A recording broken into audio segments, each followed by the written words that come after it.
And so before we can start looking at technology and data and how it's influencing customer experience, well, we first just need to ask ourselves what customer experience actually is.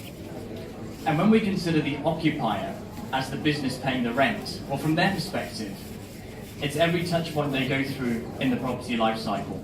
The search, negotiating the lease, moving in, week one, and so on. As for the individuals in those businesses, well, for them it starts from their commute into the work, what happens at work, experience at work, and beyond. And so it doesn't have to be resigned just to the premises itself. It's very much what happens before you get to the building, what happens after the building, and very much what happens in the building.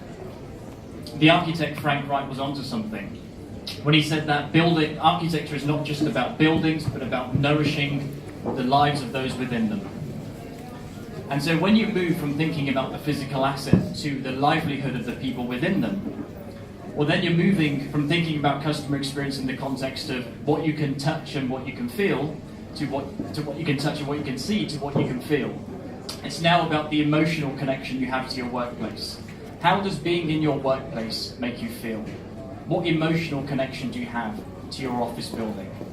And I think the pinnacle of this feeling, the pinnacle of that emotional connection, what any employee would love to be able to say, Monday morning or otherwise, is that I love working here.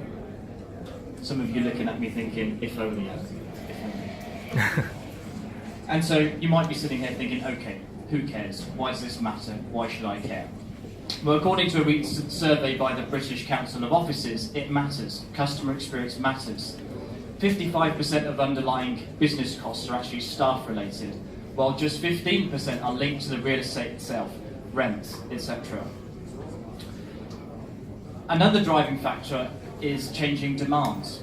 For those that attended the session yesterday,